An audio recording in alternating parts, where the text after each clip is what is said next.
night, I mean, when a machine broke down, when it got too much government, like one of the guys in tan would rush over and get the machine working again. But there were periods of time when nothing was happening. She was standing around, and all of these were very pleasant young women. And you would chatter, we'd talk to them. There was Helen, who was like an older woman, a very witty older woman. I thought she was an older woman. She was probably 35. You know, and there was a sort of wonderful monkey-faced little Italian wit who was like Lucy, who was always provoking trouble, kidding around with the mechanics. And I got interested in Mary, who had this Irish beauty, sort of honey-colored hair, and a kind of witty, freckled face, who I would not have paid too much attention to, except what used to happen was her machine used to break down too often. And when her machine broke, she was very quick, she worked very well, and she was one of the fastest ones. But every once in a while, I'd be walking away and I'd get hit in the rump by a piece of gum. And I'd look around, and Lucy would say, "I think she's looking for you," you know, and her machine would have stopped temporarily, and she'd be standing sort of like this, and I'd kind of walk over, and she said, "You think you can fix my machine?" And I said, "I think I can fix your machine." And I would, in fact, fix her machine. However, at one point, we knocked off at 1 hour. At one point, I suggested we go for a beer. And we did. We went for a beer to the little, it was on the area near the water, near the bay. And we went for a beer to one of those little local Irish bars. And we're talking, and she's telling me, we're talking about our backgrounds and whatever. And she was telling me how she'd gone to a Catholic school and, you know, brought up the usual by the nuns, and that they tried to convince her to become a nun, and the idea filled her with horror.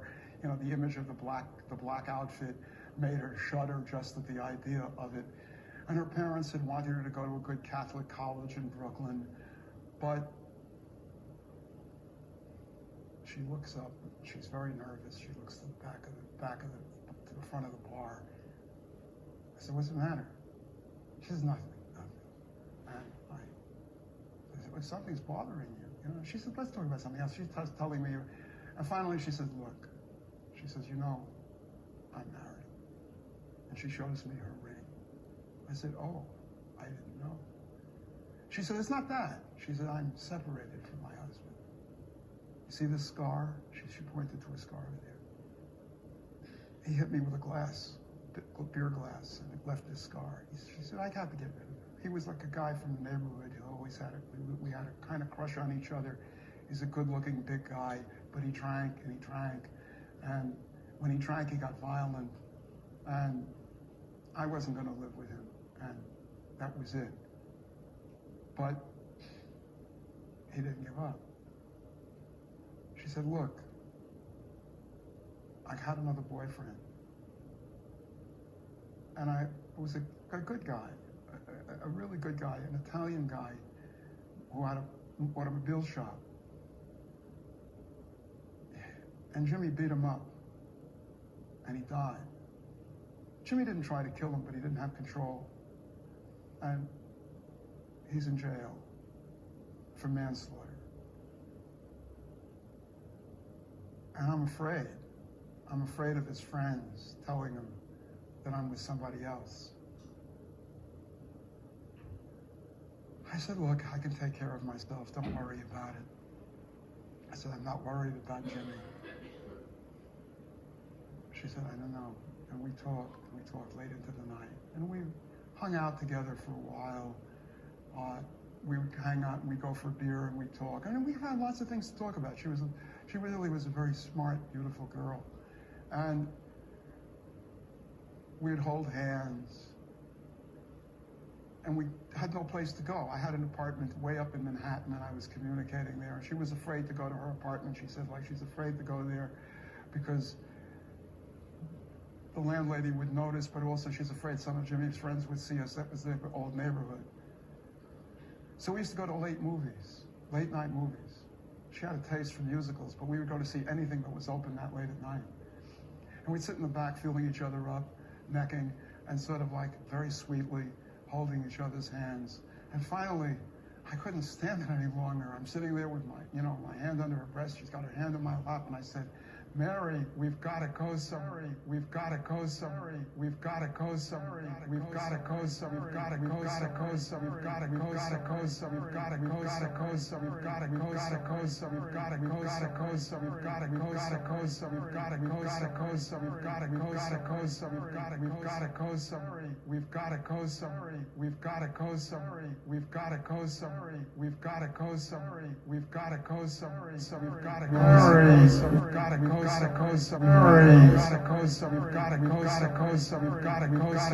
We've got to go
somewhere.